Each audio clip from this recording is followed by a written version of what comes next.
are getting ready to worship. This morning, we saw much of the standing reform. I'm going to see a picture of the whole of Philadelphia. I don't know if anybody knows who that is. I just discovered this yesterday. I found school people online. I love football, which today is National Holiday, as it's on wins. But there's a tradition that began in 1952 at Texas A&M. I know it's Indiana, and I know that it's sacrilege, but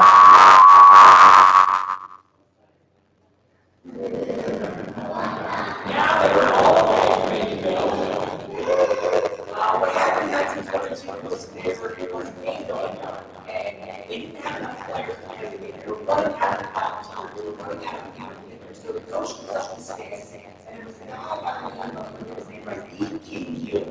And he played basketball, he played football, but he was in the stands, and he just standing there. The coach said to him, hey, now we need somebody else. We need somebody else. He brings him down. All he did was stay on his house. I never got the name. But he was this idea that no matter what happened, no matter what was going on, the teams would never have players. The team would never have. So get that job, stand there and that's what he did. And so for the last 29 years, they came out for a long time. They came out in they came out in one person in all sports, not just. And really, it's like it's awesome vision. And I can imagine that if you go to a team sport or watch sport, there's a lot of opportunity for the coach to take 5 or 6 months to put a big money on the game, right? And I look at the heroes who begin worship because I believe a lot of heroes must some way have been at all this is the word of now. Hebrews chapter 11, verses 32 through 12, but I'm not going to all that one starts. He says, hey, how did you know what I say? You take too long to count your service with the beginning. Lots of sins. David says in all prophets, by faith, these people are believers.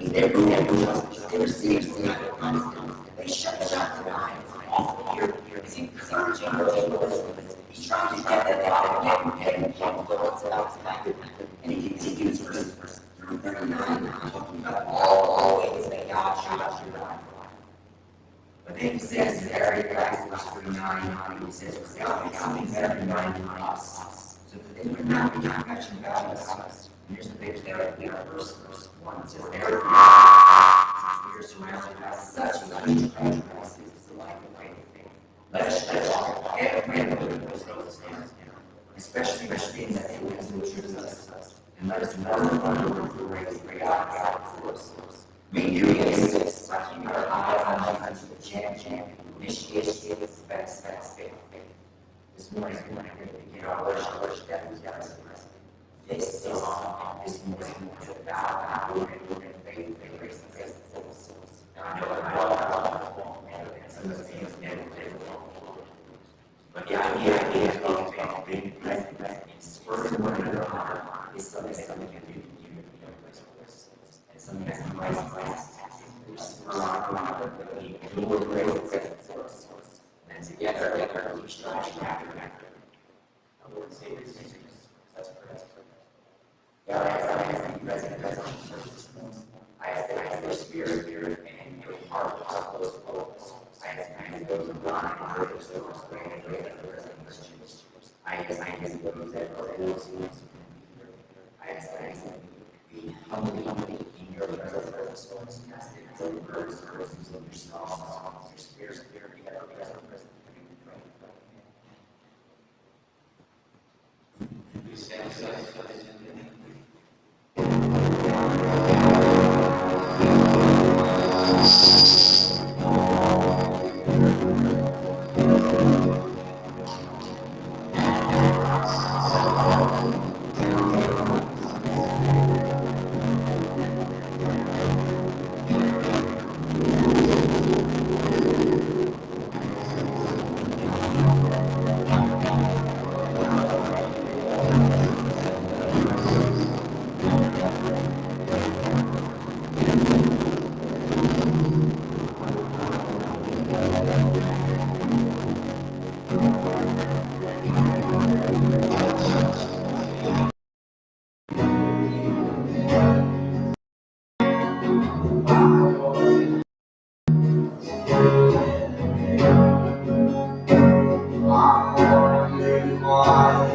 she goes to death, and death was rest.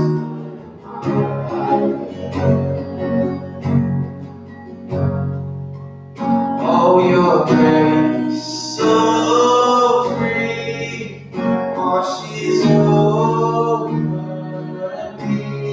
You have made me new, now life begins with you. It's your endless love pouring down my life. You have made us new, now life begins with you.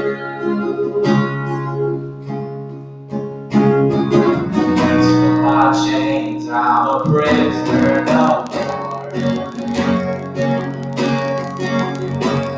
My shame was ransom. He canceled my name. He called me his friend. And death was ransom. My life. Oh, your grace so free washes over me. You have made me new, now life begins with you. It's your endless love pouring down my life. You have made us new, now life begins with you. Jesus lay on a criminal's cross. On this rejoices the heaven had lost. But then Jesus rose and our freedom in him. And it was rest our life. Oh, your grace so free is over me. You have made me new, now life is with you. It's your endless love pouring down my life. You have made us new, now life begins with you. Oh, we're free, free, forever we're free. Come join the song of all the King. Yes, we're free, free, forever we live. When death was rested, my life began. Yes, we're free, free, forever we're free. Come join the song of all the King. Yes, we're free, free, forever and live. When death was rested, my life began. When death was rested, my life began. When death was rested, my life began.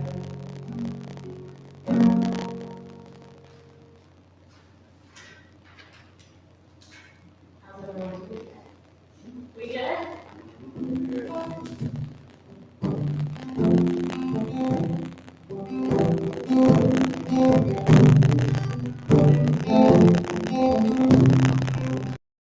Sometimes on this journey, I get lost in no mistake. Looks to me like weakness is a canvas for a slave. And my story isn't over, our story's just begun. Failure won't define me, 'cause that's what my Father does. Failure won't define me, 'cause that's what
Should I ever need to remind me of how I've been set free?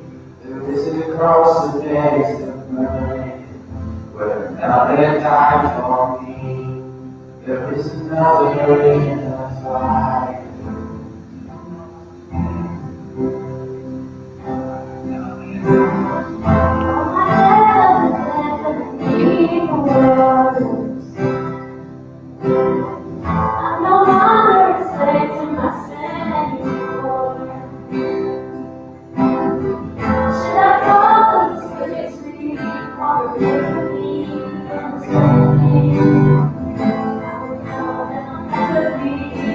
Thank you.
resting underneath the ground, beneath us, as the bridges and walls gave in, nothing's in between us, nothing's in between us.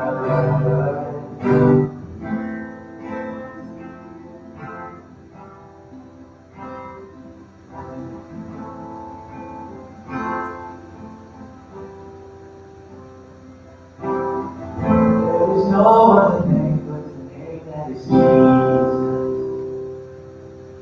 He who was and still is and will be through it. Come a baby in the space between of the and the struggling. I know I'll never be alone. He said, there is no other name but the name that is Jesus. He who was and still is and will be through it. Come a baby in the space between all the things that seem and the struggling. I know I'll never be alone. Oh, I'll never be alone. Being another in the fire, standing next to me. Being another in the waters, holding back the sea. Should I ever be reminded how good you've been to me?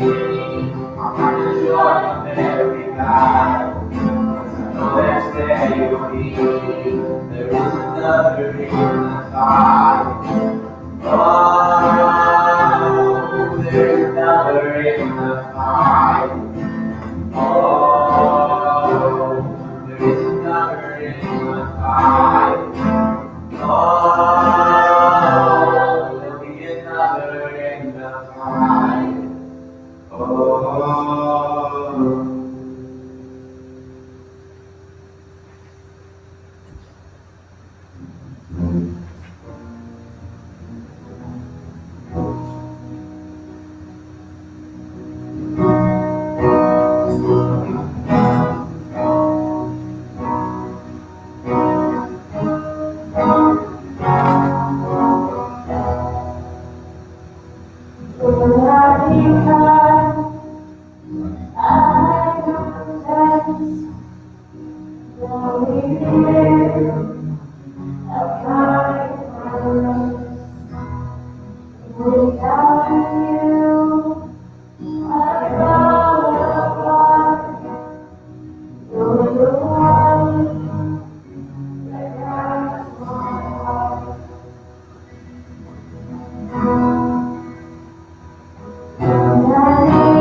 Jesus, you're my hope today.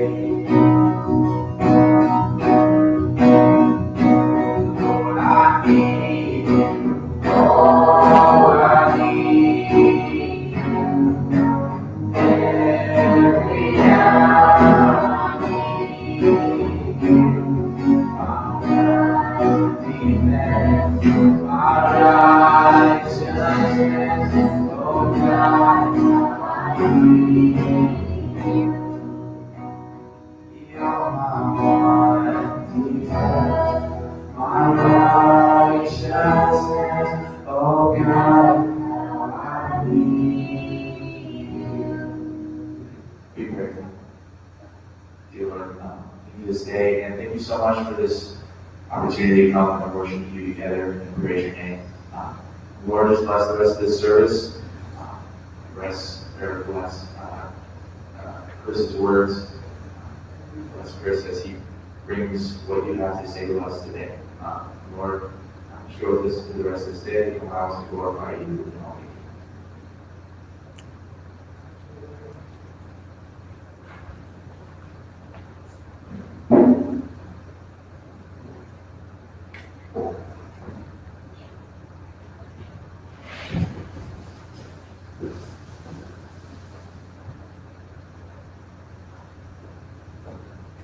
Let's experiment with something here. One second.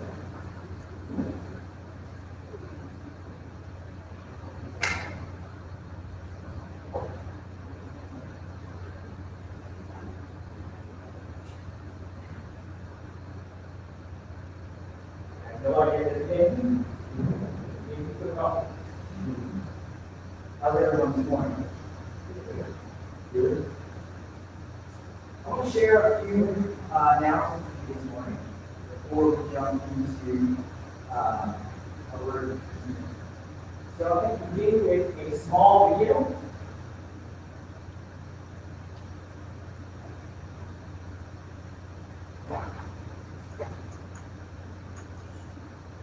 You're here because you need hope.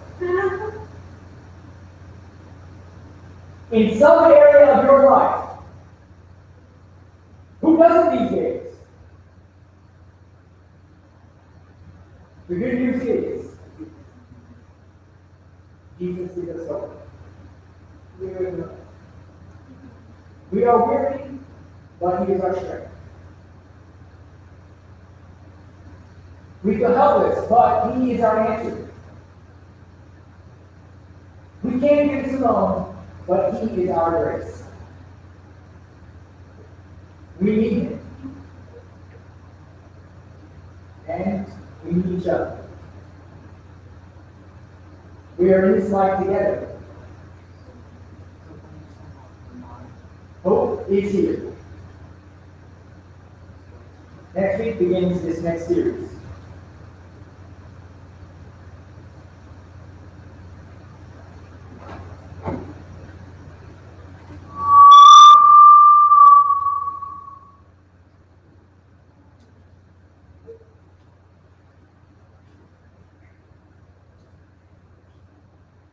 The only difference between my reading, well, they have to have reading, they have to use it in that. Why couldn't you go at the same time? Next week starts our new series, Hope is Here. And it is also National Baptist Church Sunday. So I would really encourage all of us to find at least one person to encourage them to join us, whether that's in person or online, because we are about to embark into a full series together on hope. The series begins with a message brought by me, and Pastor Chris, and Pastor Javier, and then closes up by me again. And it is all about what Christine was talking about this morning, what we were worshiping about, the fact that we all need hope. As I shared, we can't do it alone. We do it together. So I really would encourage you to find that one person. I also would like to call attention to our little prayer table. A couple weeks ago, we did a prayer service here where we all kind of had hands-on moments. So some of those elements are still here as a reminder to us. But there's a new addition this week. I don't know about you or in your area, of expertise. But Pokemon cards seems to be back and really like everywhere that I look these days.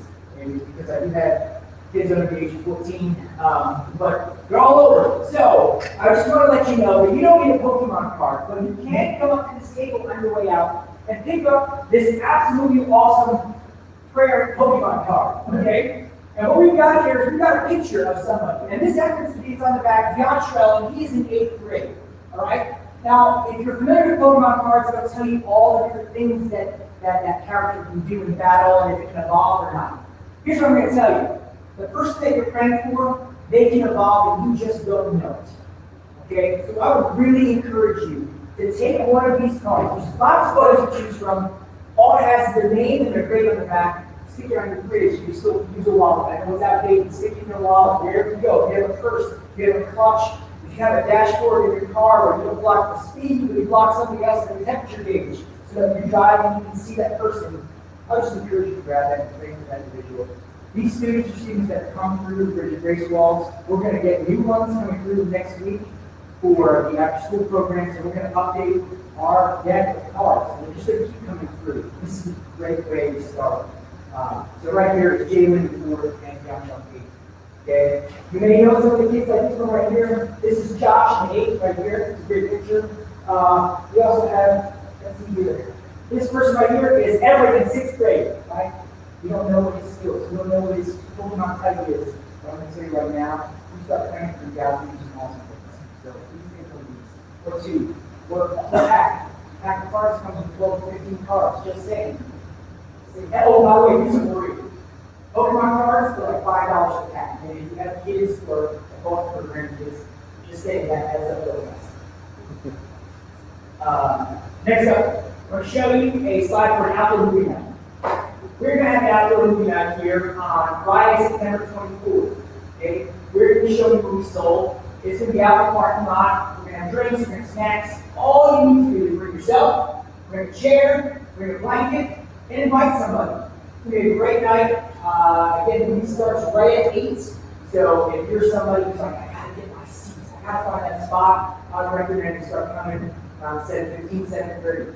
If you would be interested in helping with this night in any way, please see me. I would love a massive volunteer force to be there present as Family Live and Community Live. If you can't do it, I totally understand that too. So that is Friday, September 24th, 8 o'clock is the film, and we'll be watching Soul.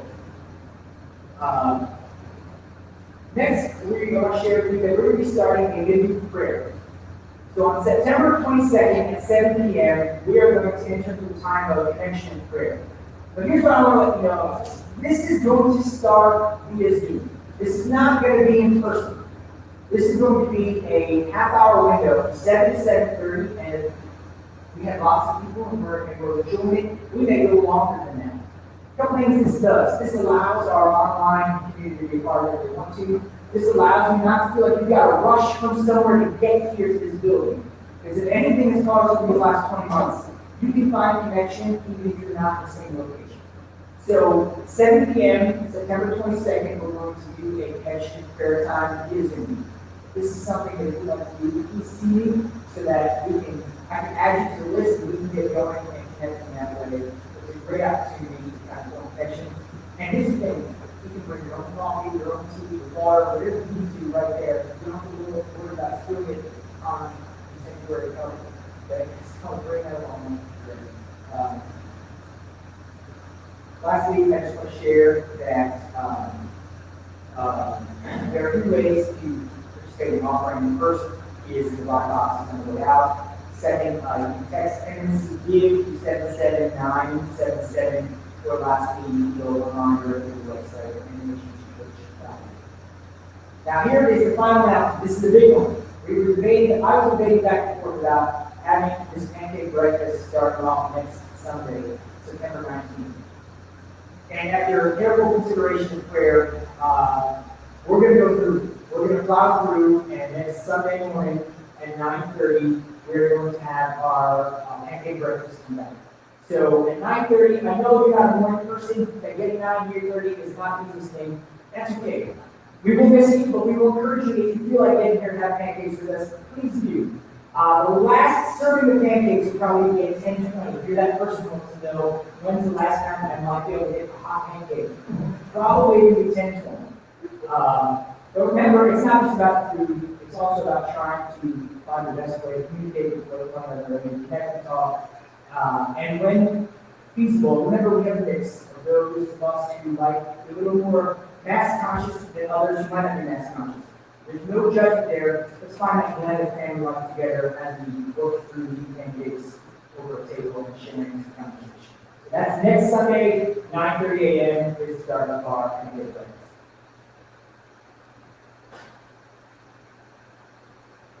Everybody all right? I've got a blank. Is that way too many announcements for some people? I got this blank face of. It's a good way to get from back in. Perfect, Cheryl. Thank you so much. All right. We're going to switch gears here, so I'm going to get rid of this. I'll put it over here. Guys, am I coming through the microphone back there? I can't get it to work in maze. Did you switch over to box 2? Yeah. Right now. Okay, now slide up the my mic one slider. Keep sliding up a little bit. Make sure that you hit that button that says Fader Auxiliary. And then I should start coming through a little bit. Nope. Nothing yet? Sorry. It's not your fault, brother. I appreciate what you're doing. Everybody hear me even if I don't have a microphone? Coming through? All right, coming through, perfect. Are there any kids left in here after all that talking? Anybody? Oh, there we go. Woo. I'm going to come down.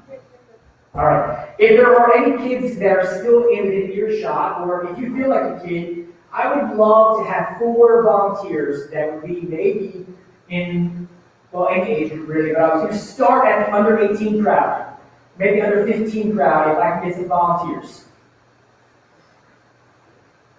I'm going to call Lorenzo. Thank you, Lorenzo. All right, Israel, you're coming too? I appreciate that. All right. Yeah, come on down. All right. We're going to start this morning with a little activity or a game. Believe me, there's a purpose for this activity. Really, there's not. It's just a laughter. But here we go. I would love if you would put these 2 bottles on here, please. And I would love if you would put these 2 bottles on. Right. And I'm going to invite you to come up on the stage, actually. And I'll have you right there, and Lorenzo, you right here. I have 2, well, I don't even know what these are, but I'm going to give them to you. All right? They are tightly wrapped up, but they are for my 2 friends here, Israel and Lorenzo. What I'd like you to do is unravel these as fast as you can. You think you can do it? Give you a shot? All right, so this is for you. When I say go, I want you to unravel this as fast as you can. Are you ready?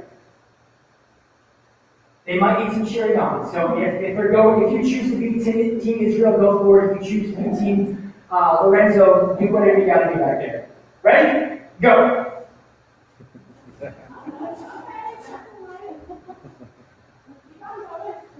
And we got these rolls starting off.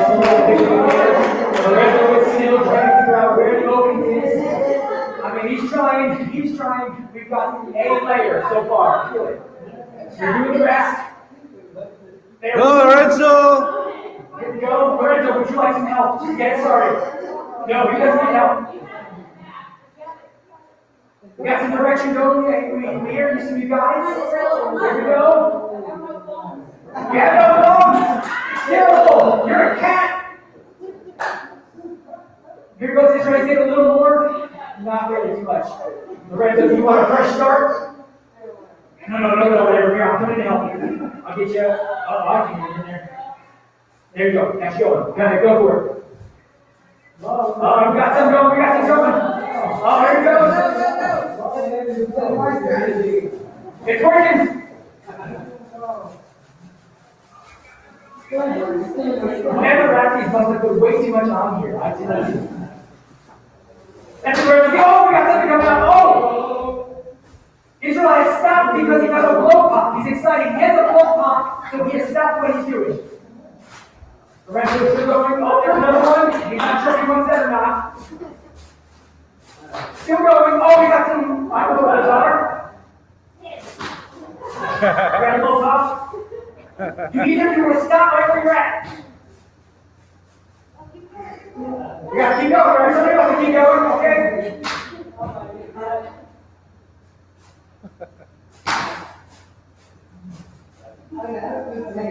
Now your tangle's all in the saran wrap. This is not here for you, huh?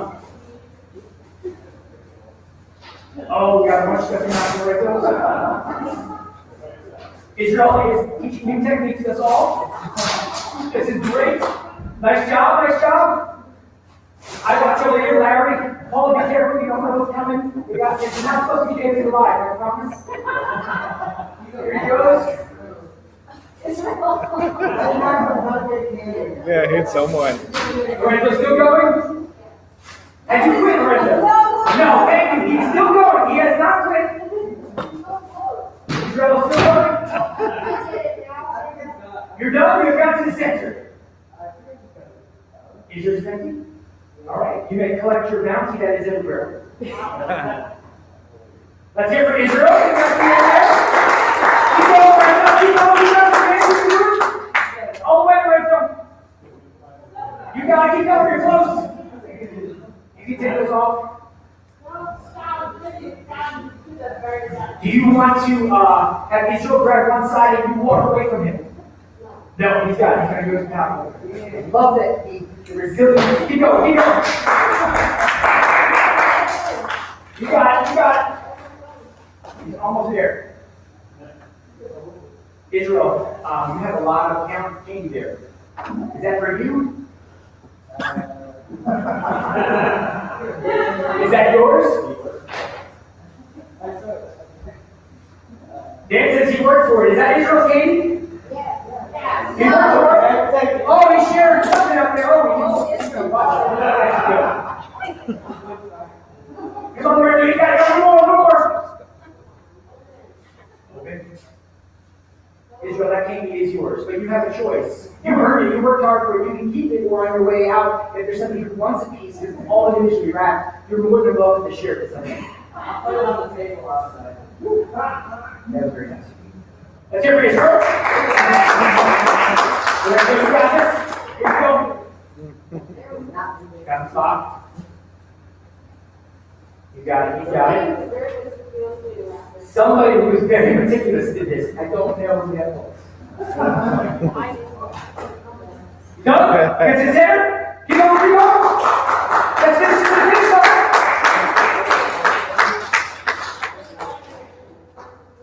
The suspense still goes. What can it be? Drink up. You can do it. I know you can. I know you can. Here, I'll hold this part, and I'll just hold this as you do what you think. You got it. Is this going to hit me in the face? Is that the end? Do you think this is easier by yourself or with somebody? By yourself. You guys do it by yourself. You want me to get out of here then? All right!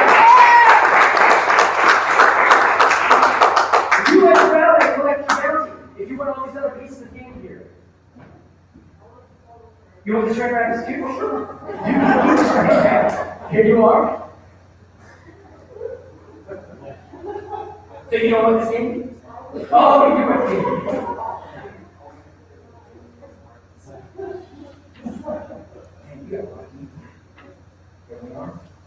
Thank you very much. Thank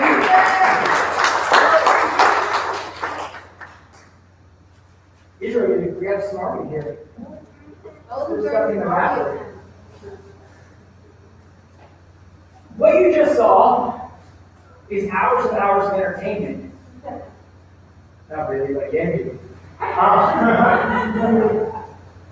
Anybody ever done that before? Anybody ever tried to unwrap a saran wrap ball of candy with poplars on it? Who would do something like that, right? Who would want to do that? Well, there are people out there who invent all kinds of games, teach lessons and things of that nature, and I really believe that what we just saw is the crux of what God might want to teach us this morning. No, it's not putting saran wrap in there. No, it's not chucking candy at the screen. But perhaps it is the ability to come along someone who's having some hard difficulties unwinding and unbinding something in their life. So the word I want to think about this morning is the word unbind. Let's pray. God, this morning we give you this message. You have been present in our worship, in our words. Now I ask you to give us eyes to see, ears to hear that which you want to teach us this morning. Help us to get out of the way. Help us to be present and active in the way you lead us. Thank you for guys like Israel and Lorenzo that helped show us something this morning. And I thank you for those that you put in our life to teach us things without us even doing it. In your name we pray. Amen. At some point, the two guys thought that maybe what's in the center is worth it. At some point, they thought perhaps something in the middle is worth it. Now, Lorenzo had the ability to see Israel get there first and know that there was a ring pop in there, and perhaps Lorenzo is an avid fan of ring pops. Do you enjoy ring pops? Yes, so he was not going to stop, which is great. But the idea that hope is attainable or might be attainable is where we're going this morning. And it was back at Easter time when we kind of went through the different characters from the Easter story together. We talked a little bit about somebody named Mary and Martha to be precise. And I'm going to pick up a small section of her story from John chapter 11. And this is what it reads. When Jesus saw her weeping and the Jews who had come along with her also weeping, he was deeply moved in spirit and troubled. Where have you laid him? He asked. Come and see, Lord, they replied. Jesus wept. And then the Jews said, see how he loved him. Now, how does that connect with what we just saw? We're going to get there this morning. But what we have to understand is that these 4 verses, in my humble opinion, are the absolute story of the purpose and mission of those who follow after Christ. This small section, we don't have to go anywhere else. This is the mission and purpose for those who are the family of God, for those who are followers of Christ. You see, in this small section, we have 5 things that happen. The first thing that we get is we see that Jesus enters the community through the relationship with one. It wasn't that he had a relationship with everybody in the community. Jesus was able to enter into a community because it started with a relationship with one person.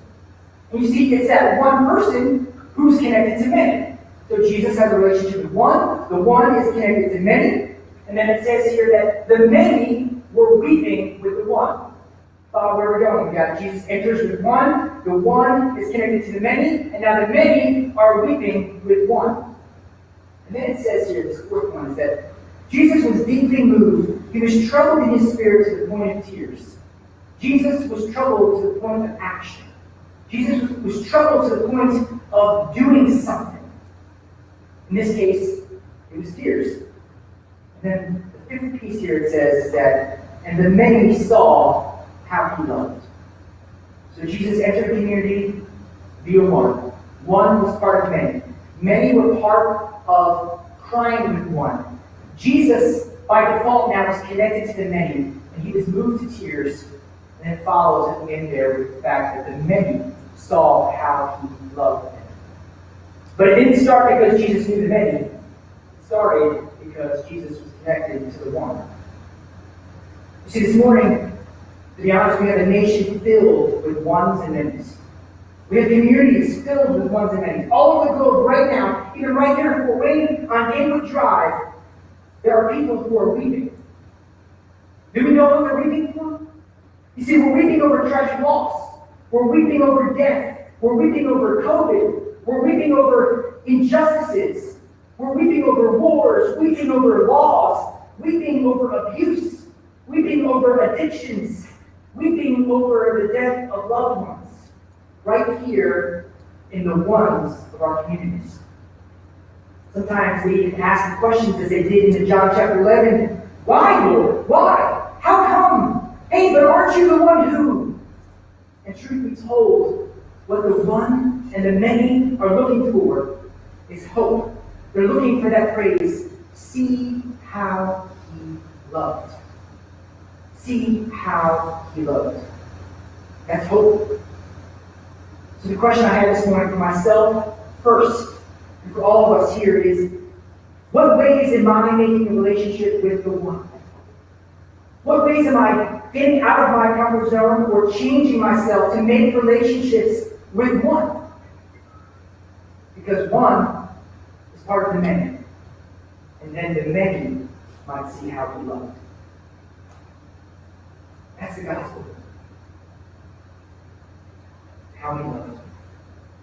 Now many of you might know the full story.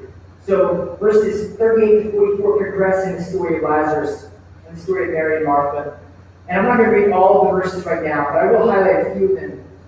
As you know, there's the weeping and the go, and Jesus is angry that he wasn't there, and he gets to the tomb, and he has the stone rolled away because they couldn't roll the stone away. And then as he's standing outside, Martha is saying, but it's going to stink, he's been dead for 4 days, it's going to smell really bad. And then, of course, they responded, well, it's here that you're going to see God's glory. And then Jesus kind of makes this comment about praying to God, about how God always hears him.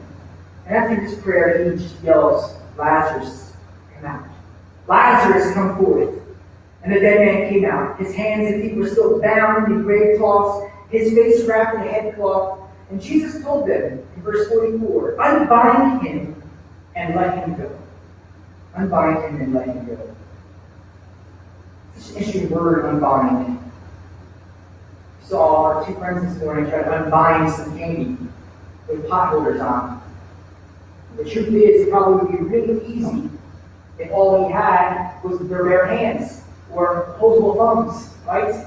Instead of trying to get through that. But sometimes those of us that find ourselves or communities in binding, they're trying to unbind it with potholders on. Because they don't know, and we don't know how to come alongside and be a part of it. And so it looks as foolish as two young boys, men here, trying to unravel candy with potholders on. But see, why are you going to unravel? Why are you going to unbind? Because there is hope. There's hope that there's something there when you get to the end. You see, I grew up thinking that the crux of the story of Lazarus was when Jesus shouts, Lazarus, come out! Check out the supernatural thing that Jesus did. He rose somebody from the dead. Anybody believe that that's the crux of the story? Jesus showing his supernatural power, raising a man from the dead. Larry does. I mean, that's how I grew up. I remember the flannel boards. I remember the videos. It was this amazing experience. I remember watching the Skeet Guys and the way they proved this comedy and coming out like Thriller, dancing like this. It's hysterical. It's just Lazarus coming out of the grave. But what if God is trying to ask us and tell us that that is not the crux of the story? What if the stunning conclusion is actually this throwaway verse at the very end in verse 44, which reads, Jesus saying these words to the people standing there, unbind him and let him go. Unbind him and let him go.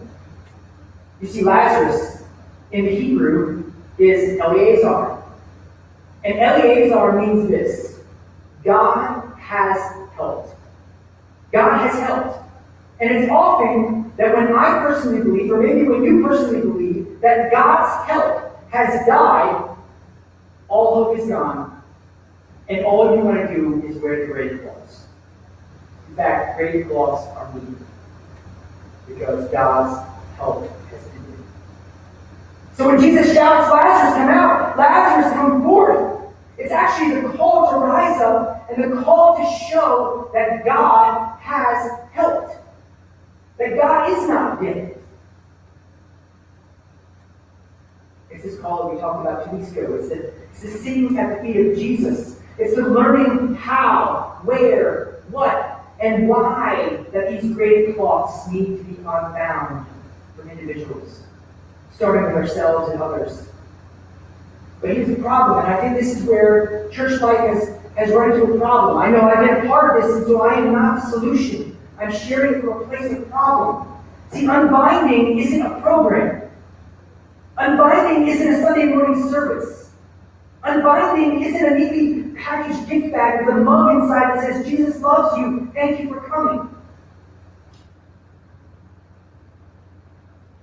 And I don't say that tongue in cheek. I'm being sincere when I say that.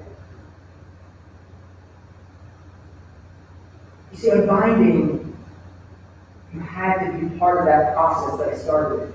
Jesus knew the one who was attached to the many.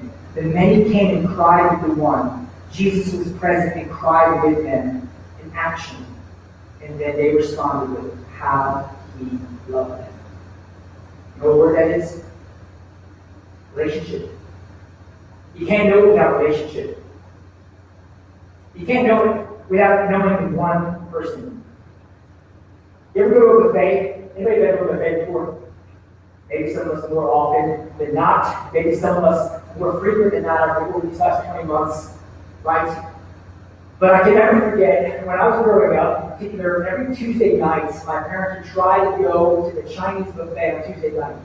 Because I'm going to date myself, it was $3.99, all you can eat. And my parents said, for $3.99 for a family of 5, we're going. This is better price than Taco Bell. So here we're going. And so I can remember dishing the food. I mean, as much as I could. And then I'd eat. And of course, what would I do? You have to remember. Because I didn't like the way it is. Then I'd go back and get it. Right? See, this is the problem, I think, that some of us are doing. I know I do sometimes. When I hear I've got to have a relationship, I've got to go out, I think I've got to have a relationship with everybody. So I got to load my plate up with all of this food, and there's no way I can eat all of it. And Jesus in his story is telling us, hey, everybody listen. It can seem overwhelming. Yeah, if you load up your plate like that, it's going to be. But I'm telling you, it starts with one. It starts with one. Because one is connected with many. And many share the tears. Jesus joins him. And they see how he loves them. So that's a relationship. And you can't know how to love if you don't have a relationship. Jesus knew in that moment the tears were what was required in that instance. Could you imagine that Jesus was like, listen, everybody, we are going to have this amazing service next Thursday night. Come back, we're going to have music, and we're going to actually have a light show. Are you ready for that? How many would come? Nobody. Nobody. But see, as we learn relationships, we learn what's necessary. I am not putting down light shows and music. That's not what I'm saying. But we got to know the context, which means you have to have a relationship so you know what fits and how it fits. So, what does this look like? What does it look like to kind of form a relationship with one? I am an avid coffee drinker. Love it, way too much. My coffee of choice happens to be a black iced coffee from Starbucks. No classic, nothing in it. Just give me the biggest one you got, black iced coffee. So over the course of my time here at Fort Wayne, I have spent too many 30-second window encounters with I'm trying to think of the right word. I'll just use their name. With this barista named Elaine, who's always at the drive-thru when I go through there. And 30-second increments, although you're in the drive-thru a whole lot longer than that, I'm just telling you. You only get 30 seconds pop. I have begun to form this relationship with Elaine in the window. I get to know about her kids. I know about her daughter, what's going on in her family right now. I know about her stepdad, Roman, being in the hospital, and that they need prayer right now because it's not looking good. Slowly but surely building this relationship. And through the Starbucks line, God has been saying, this is important. This is the one. This is the moment right now. And you can say, well, this has to do with coffee. No, it doesn't have to do with coffee. It has to do with more than that. Right? Because now I have the opportunity to pray for Roman and her family and Chloe. And she wants to know what I do for a living and where, oh, you go to church? What church is it? Right? And it's beginning to get to a place where she's considering maybe even coming out here, right? But if I gone day one and said, hey, come to church, what do you think would happen? Here's your coffee today. Right? So here's some irony for you. Okay? Irony. 2 weeks ago, I was taking my son. I had to take my son out to Indianapolis for his eye procedure. So I decided to go at 5:30 in the morning to Starbucks for my drive. So I get there at 5:30 and I'm thinking to myself, this is going to be great. Why is this going to be great? Oh, because there's going to be no line. I have to get it out in a minute to be done. I wasn't thinking about relationship in any way, shape, or form. I was thinking about the task I had to do. So I'm in the line, one car, that's it. That's glorious. There's only one car like this. Oh, if you go to Starbucks, you know what I'm talking about. So I get there, I order my coffee, and now I'm sitting for 8 minutes. There's only one car in front of me. And they've already got their drink, so I watched it pass through the window. And I'm sitting there getting frustrated. I'm thinking, I've got all this stuff to do. Man, God, don't you know that I got to take my son? What is this going on? Why am I getting frustrated?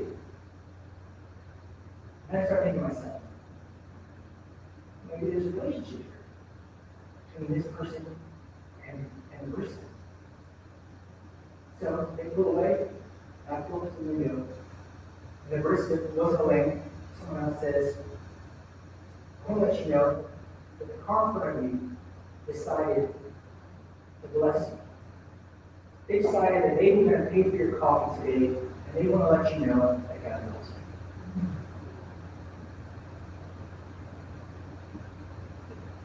I'm sorry. What are you saying? God, you're teaching me right now. That's the whole point. Relationship. Relationship matters, not the business that I thought. And here's God teaching me another lesson. I can't just be about relationship, but I want it to be about relationship.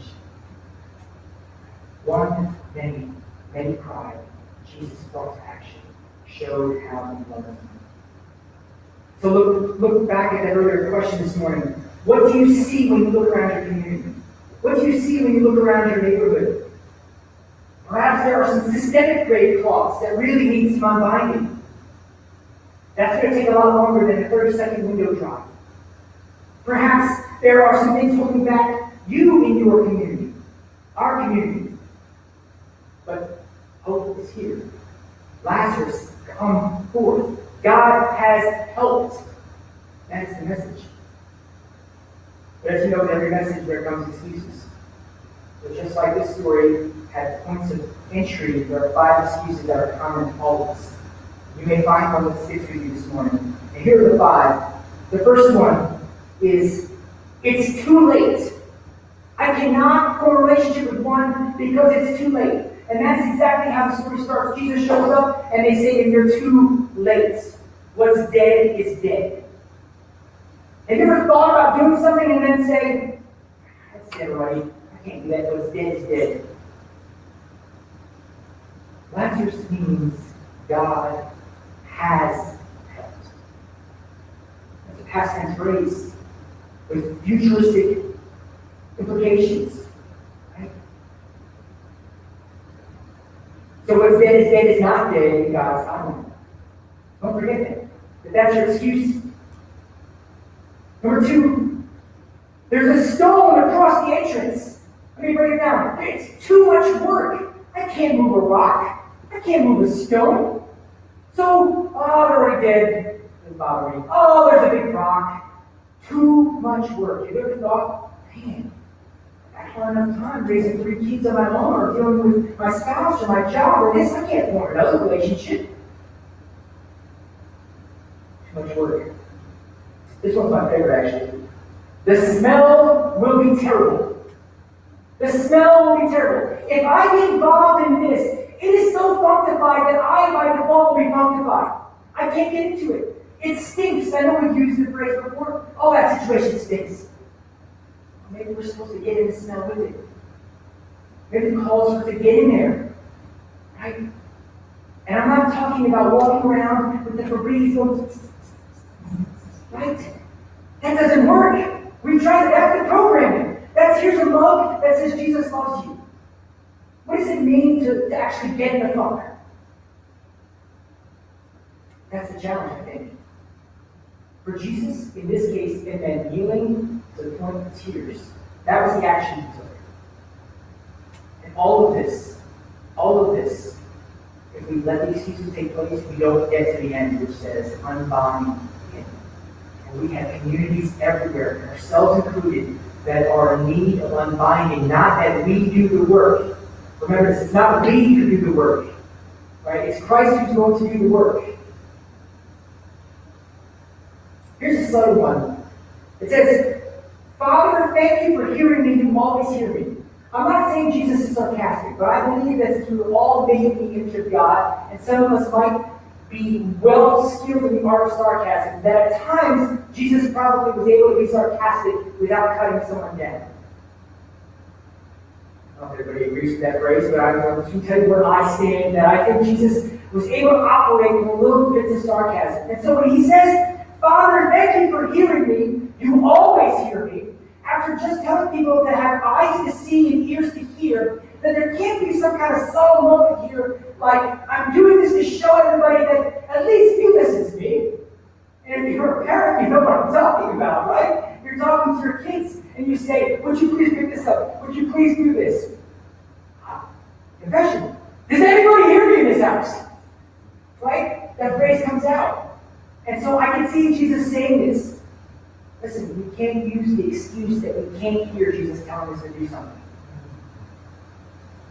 We can't say it's too late. What's that said? We can't say there's a stone for the entrance. It's too much work. It's too heavy lifting. We can't say the smell will be terrible. It stinks. It's funkified. We can't say, oh, I didn't hear you, God. And lastly, this is the hardest one. It's too relational. You mean, how close do I have to get? And see, I think some of us, myself included, might be okay with having to lift the rock. Might have to deal with the smell. But it says that the head was wrapped, the arms and legs, so you had to be close enough in proximity to actually unbind their hands and their face, which means you entered their what? Personal space. You can't enter personal space without a relationship. So, the question of how close do I have to get cannot be an excuse. I mean, what community? What one?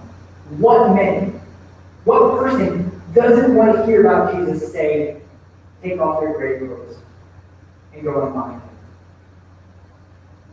Don't you want to hear that in your own home? Do you want to hear that in your community? It takes a village. It takes a community to live into this powerful redemption, restoration, and resurrection that only Jesus can orchestrate in someone's life.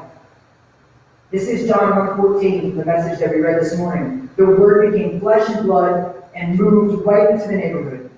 And then we saw the glory with our own eyes, the one-of-a-kind glory, like Father, like Son, generous on the inside and out, true from start to finish.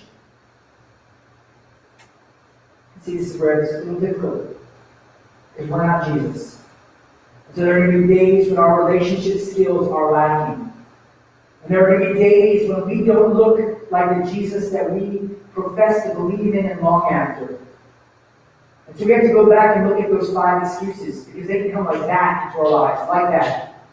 Am I thinking to myself what's dead is dead? Am I thinking to myself that this is too much work? Am I thinking to myself that it's too offensive? Oh, I need you, God.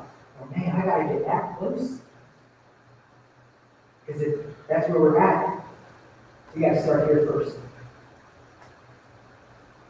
You see, when we move beyond the excuses, something powerful happens, something transformational and downright incarnational. And that is what being a follower of Christ is about. And that is what it looks like. To be able to not have somebody stand here and try to unwrap saran wrap by themselves, but be able to connect with them. And not, here's the thing, no one did this. If we had more kids, I think we would have seen it. Often, what will happen is when you watch videos too, when they unravel and the candy starts to fall, all the kids that are just kneeling around, they dive in after the candy and they take it for themselves. Right? They get the benefit without having to do any of the work. Right? And so systemically, ask yourself, does that fit anything that you can see in your community? In your own home? Is there somebody trying to unbind and unwrap and take some steps forward, and every time they do, someone else is there to take all that hard work away from them? See, that's not incarnation.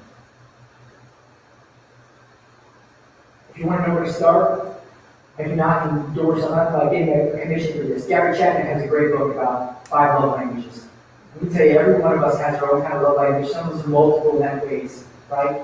If you are starting to build a relationship with one, and you know what their love language is, or you don't, you learn it in a way, because that's how Jesus knew that it was time to cry.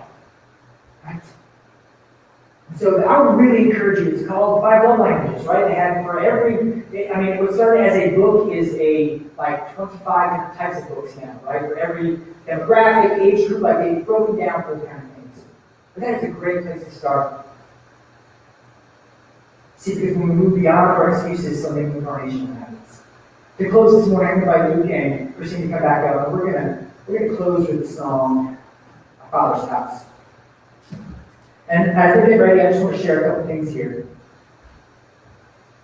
You see, when incarnation happens, there's no timeline, no rock, no stench, no hearing loss, no proximity gets in the way of the person standing before us who needs to be unbound.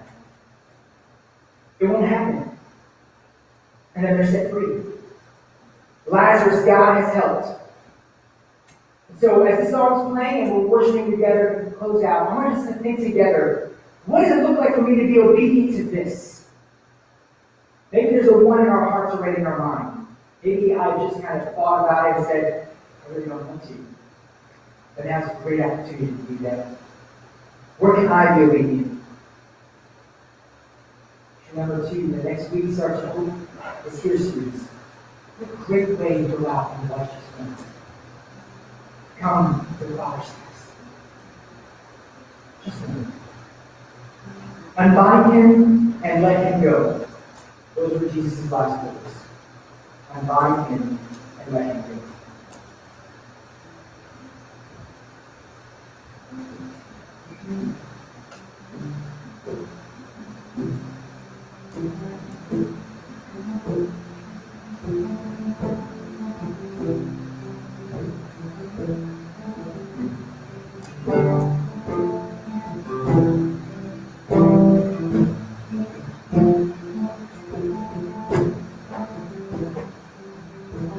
Sometimes on this journey, I get lost in my mistake.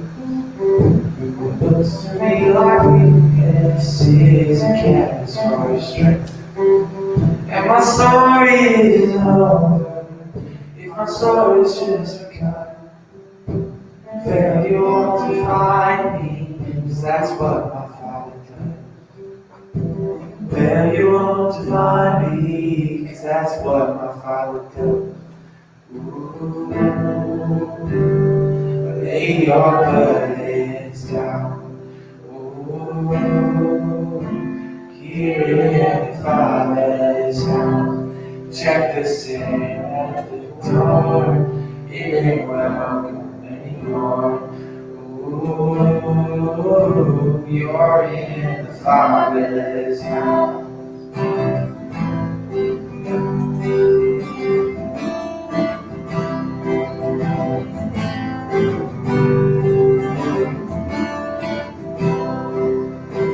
Bible's not the end game, the journey's working hard. You never wanted perfect, you just wanted my heart. And my story isn't over, if the story isn't good enough. Failures never final when the Father's in the room. Failures never final when the Father's in the room. Ooh, lay your burdens down. Ooh, here in the Father's house. Check your shame at the door. It ain't welcome anymore. Ooh, you're in the Father's house.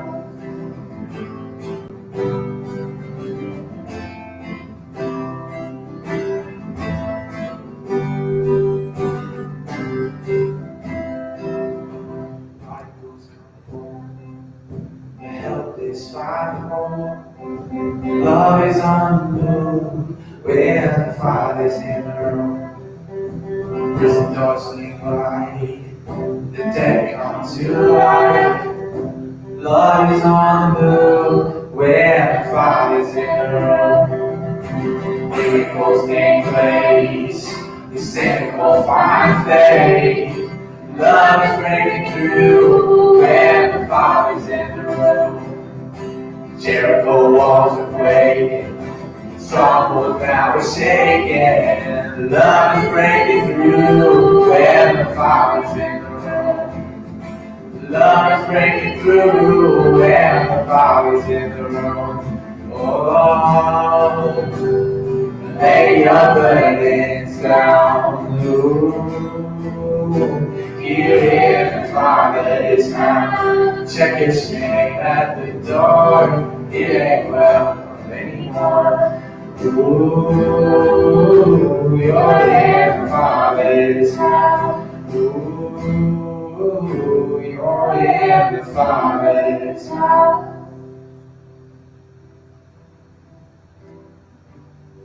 You all stand with me together? Love is in the room. How awesome is that phrase? This week, as you go out, just remember to have that present. Most importantly, hear those words of unbind him and let him go. Unbind him and let him go. Have a great week, everybody.